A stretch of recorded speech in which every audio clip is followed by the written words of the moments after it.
Greetings, welcome to Consider the Alternative, a Course in Miracles channel. Today we're on lesson 68, Love Holds No Grievances, and from the text, chapter 8, section 9, Healing as Corrected Perception. I said before that the Holy Spirit is the answer. He is the answer to everything because he knows what the answer to everything is. The ego does not know what a real question is, although it asks an endless number. Yet you can learn this as you learn to question the value of the ego and thus establish your ability to evaluate its questions.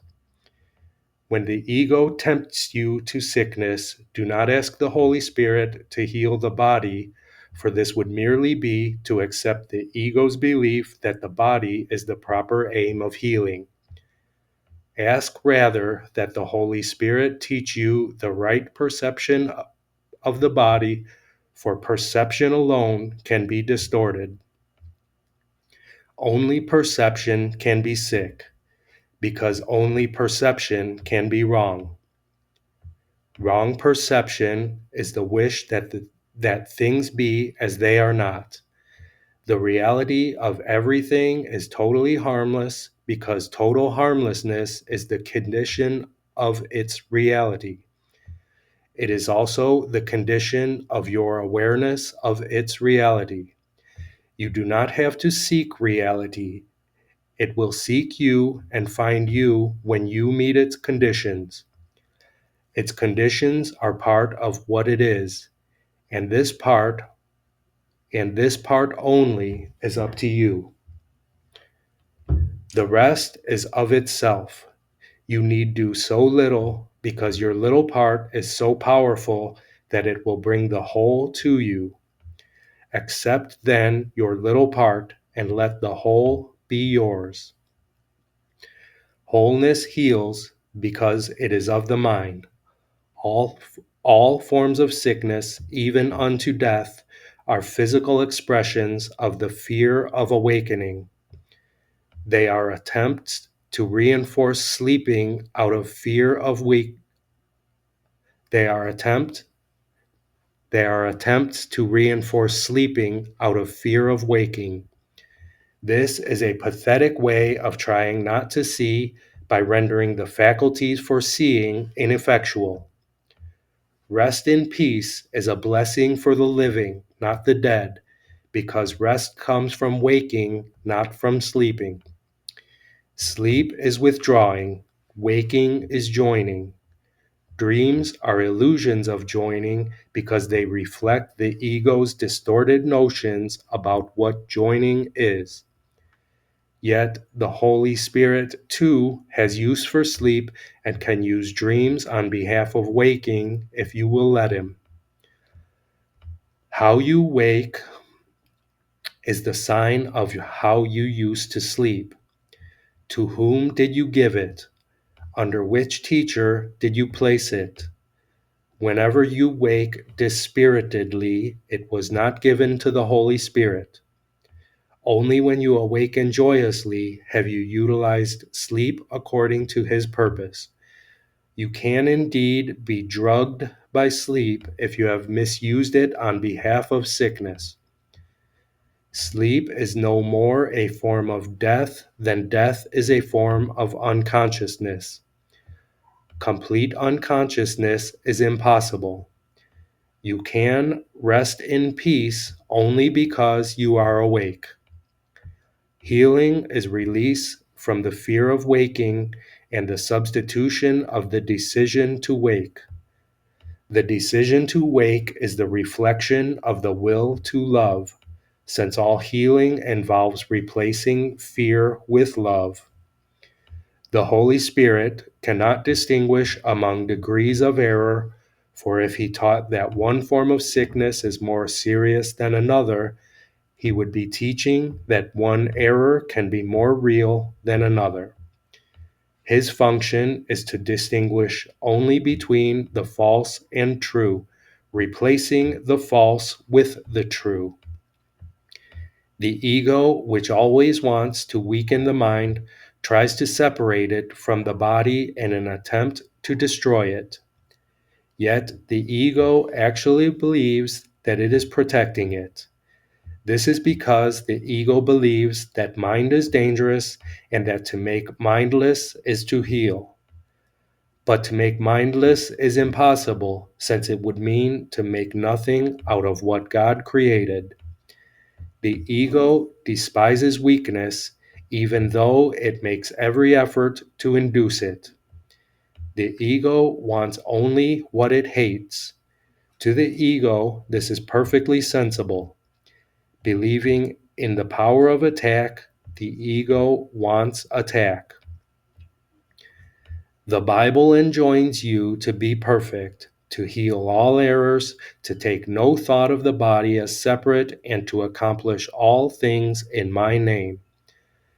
This is not my name alone, for ours is a shared identification. The name of God's Son is one, and you are enjoined to do the works of love because we share this oneness. Our minds are whole because they are one. If you are sick, you are withdrawing from me. Yet you cannot withdraw from me alone. You can only withdraw from yourself and me. You have surely begun to realize that this is a very practical course and one that means exactly what it says. I would not ask you to do things you cannot do, and it is impossible that I could do things you cannot do. Given this, and given this quite literally, nothing can prevent you from doing exactly what I ask, and everything argues for your doing it. I give you no limits because God lays none upon you. When you limit yourself, we are not of one mind, and that is sickness. Yet sickness is not of the body, but of the mind. All forms of sickness are signs that the mind is split and does not accept a unified purpose. The unification of purpose, then, is the Holy Spirit's only way of healing. This is because it is the only level at which healing means anything. The reestablishing of meaning in a chaotic thought system is the way to heal it. Your task is only to meet the conditions for meaning, since meaning itself is of God. Yet, your return to meaning is essential to His, because your meaning is part of His. Your healing, then, is part of His health, since it is part of His wholeness. He cannot lose this, but you can not know it. Yet it is still His will for you, and His will must stand forever in all things. This is a very practical course and one that means exactly what it says. Chapter 8, Section 9, Healing as Corrected Perception, I think. Yes. On to Lesson 68. Love holds no grievances. Excuse me. You, who were created by love like itself, can hold no grievances and know yourself. To hold a grievance is to forget who you are. To hold a grievance is to see yourself as a body. To hold a grievance is to let the ego rule your mind and to condemn the body to death. Perhaps you do not yet fully realize just what holding grievances does to your mind. It seems to split you off from your source and make you unlike him. It makes you believe that he is like what you think you have become, for no one can conceive of his creator as unlike himself. Shut off from yourself, which remains aware of its likeness to its creator, yourself seems to sleep, while the part of your mind that weaves illusions in its sleep appears to be awake.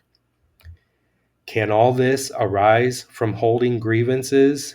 Oh, yes, for he who holds grievances denies he was created by love, and his creator has become fearful to him in his dream of hate. Who can dream of hatred and not fear God? It is as sure that those who hold grievances will redefine God in their own image as it is certain that God created them like himself and defined them as part of him. It is as sure that those who hold grievances will suffer guilt as it is certain that those who forgive will find peace. It is as sure that those who hold grievances will forget who they are as it is certain that those who forgive will remember.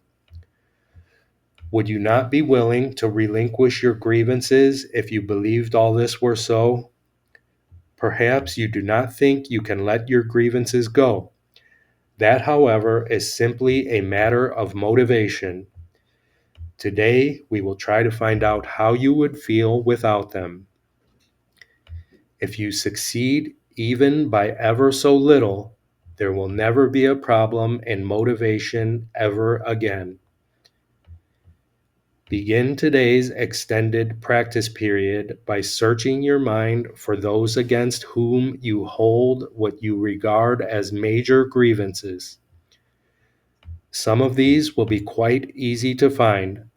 Then think of the seemingly minor grievances you hold against those you like and even think you love. It will quickly become apparent that there is no one against whom you do not cherish grievances of some sort. This has left you alone in all the universe in your perception of yourself. Determine now to see all these people as friends. Say to them all, thinking of each one in turn as you do so, I would see you as my friend, that I may remember you are part of me and come to know myself. Spend the remainder of the practice period trying to think of yourself as completely at peace with everyone and everything, safe in a world that protects you and loves you, and that you love in return. Try to feel safety surrounding you, hovering over you and holding you up. Try to believe, however briefly, that nothing can harm you in any way. At the end of the practice period, tell yourself, love holds no grievances. When I let all my grievances go, I will know I am perfectly safe. The short practice periods should include a quick application of today's idea in this form whenever any thought of grievance arises against anyone, physically present or not. Love holds no grievances. Let me not betray myself. In addition, repeat the idea several times an hour in this form. Love holds no grievances. I would wake to myself by laying all my grievances aside and wakening in him.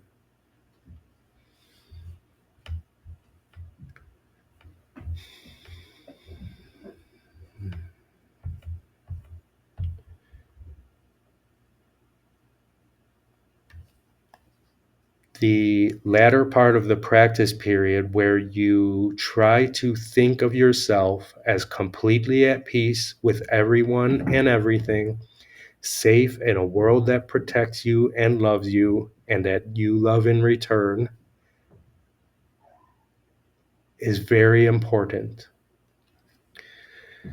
So, this lesson, we're practicing to recognize our grievances and to let them go once and for all. This is the final time you ever have to feel this about them or about yourself regarding that situation. I love you. I'll see you tomorrow.